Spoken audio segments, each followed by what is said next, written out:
Magulo daw talaga ang mundo ng politika at marami ang tila nagtataka o nagugulat bakit daw itong sina Ping Lacson at saka itong si Isko Moreno ay tila baga kampi or kumakampi na sa kasalukuyang administrasyon.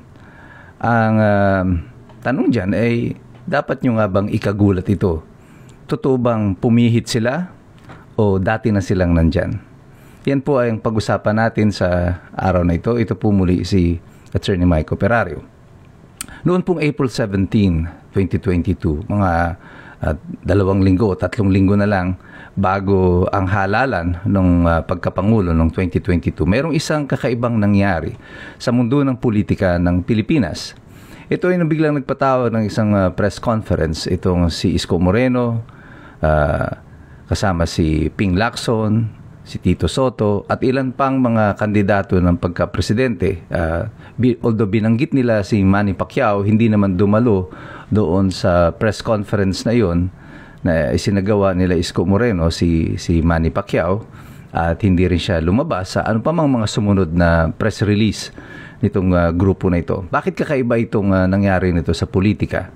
Kung matatandaan ninyo, nung panahon na ito, ay nangunguna pa rin noon si Bongbong Marcos sa survey. Mga ilang linggo na lamang bago maghalalan.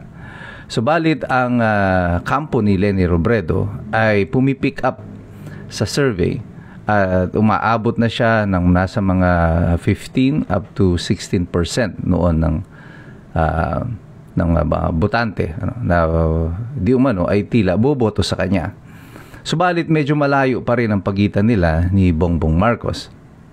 Pero kung pagsasamahin noon ang mga boto ni Isko Moreno na nag-slid down from, I think the highest he got was around 12%. At tapos ng mga panahon na ito, noong April 17, nasa mga 9% na lang siya bumababa yung kanyang rating. Ganon din si Manny Pacquiao. Started with a double digit nung nag-umpisa yung kampanya. Nung panahon na ito, nasa mga 8% na lang siya. And then you have Ping Lacson who has about 4 to 5%. And the rest, kagaya nila Norberto Gonzales, is barely 1% and the other candidates. Kung pagsasamahin ito mga boto ng mga ilang kandidato na ito, ay definitely ma-overtake nila si Bongbong Marcos. So ang objective noon ng kampo ni Leni Robredo was to convince the other candidates to support her. That will be the logical thing kasi siya yung number 2. At syempre, yung kampo naman ni Bongbong Marcos, ito rin yung ina-anticipate. Kaya kung ang masusunod ay ang kampo ni Bongbong Marcos, mas gusto niya na patuloy na lumaban itong mga ibang mga kandidato, manatiling multi-candidate ang labanan instead na dalawa lang. The more the candidates, the better it is for Bongbong Marcos. Kasi sa panahon na ito na pumipick up si Leni Robredo, kung mayroong mag-withdraw na kandidato at susuporta kay Leni Robredo, magkikreate ito ng bandwagon effect. At ito yung ayaw ng mga kandidato paparating sa dulo ng halalan. And then biglang-bigla na lang ay naglabas nga ng press conference itong sina Isko Moreno. At dito sa press conference ito, ang kakaiba dito ay tila tinitira na nila si Leni Robredo. As a matter of fact, si Isko Moreno even called for Leni Robredo to withdraw from the race. At kakaiba ito kasi usually ang tinitira ninyo sa eleksyon ay yung nangunguna, hindi yung pangalawa.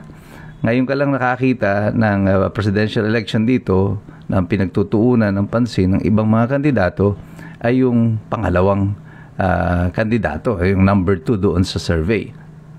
Bakit ganito yung nangyari? Well, sa politika walang libre. At yung pag-endorso nila ng paglaban kay Leni Robredo ay endorso ng kandidatura ni Bongbong Marcos. So kung ikaw din mismo ay kandidato bilang presidente, bakit tila parang ini-endorso mo yung kandidatura ni Bongbong Marcos? Who benefits kung babanatan nila si Leni Robredo? Well, Bongbong Marcos. Sino magbe-benefit if they stay on the race kahit na alam nilang matatalo na sila? No? Bongbong Marcos. Well, if pwede naman nilang inendorso na lang si Bongbong Marcos para mas okay sa lahat. Pero parang masama ang larawan nito para sa kanila kung sila ay magwi-withdraw at i-endorso nila si Bongbong Marcos. And Bongbong Marcos doesn't need it. All Bongbong Marcos needed is that they stay on the race to keep the people divided. Hatiin ang mga boto at hindi ito sumama kay Leni Robredo. Nung nakita ko po itong nangyari na to, ako po noon ay bahagi ng Aksyon Demokratiko. Isa po ako sa mga orihinal na mga miyembro ng Aksyon Demokratiko na binuo nung panahon ni Senator Rocco. Pero nung nakita ko itong nangyayari nito, alam ko na may nangyaring hindi maganda. And that's why I decided and our group decided na hindi namin iboto si Isko Moreno. At sa totoo, ang binoto ko talaga noon, sinabi ko naman na nito noon, ay si Leni Robredo. At even yung kampo namin noon, mga ibang mga kasamahan ko, ay bumoto rin kay Leni Robredo. Ako noon, I was convinced that, kagaya na sinabi ko, walang libre sa politika. Hindi gagalaw ang mga politiko ng ganitong endorsement ng kandidato or discredit one candidate nang sama-sama sila ng walang pakinabang dito. Merong nakinabang dito. At kayo na ang magsabi kung sino yung mga nakinabang na yan.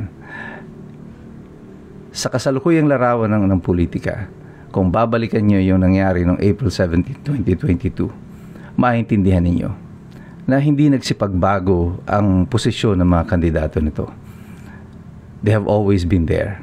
Even Isko Moreno. Isko Moreno, I think, and I will discuss this in separate blog, yung karanasan namin kung bakit din kami nagdesisyon noon na hindi nalang iboto si Isko Moreno. I think Isko Moreno is just for Isko Moreno. Kung anong mabuti para kay Isko, doon siya.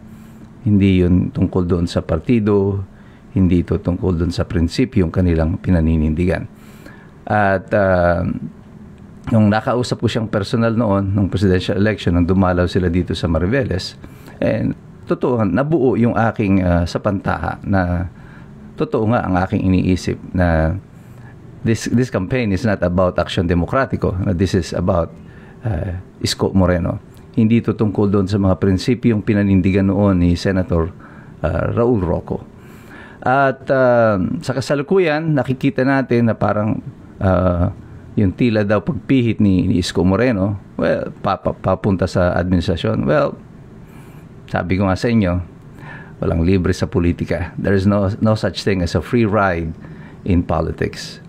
Pero dahil tayong lahat naman ay napapansin natin ito, hindi na tayo tanga tungkol dito sa mga sitwasyon na nakagaya nito. You know exactly what's going on. Alam ninyo kung paano na ang galawan ng politika dito sa Pilipinas. Si Ping Lacson, well, in 2022 up to 2025, napansin ninyo yung siya na mismo nagdeklara nito sa kanyang sariling SALN. Well, kasalanan nila to kasi silang kikipaglaban di umano para i-reveal yung mga SALN. So na-reveal yung kanyang SALN. And from 2022 to 2025, mapansin niyo na ang dineklara niya ay tumaas ng 200 million yung kanyang net worth. In 3 years, kumita ka ng 200 million. Ang sabi niya, galing daw ito doon sa kanyang kinita sa real estate. Well, sabi ko nga sa inyo, walang libre sa politika. Kayo na ang mag-isip. Gamitin ninyo ang inyong mga utak. At sa inyong pag-iisip na yan, patuloy na mag-aral sapagkat mahirap makialam ang taong walang alam. God bless you, God bless us all. Mabuhay ang Republika ng Pilipinas.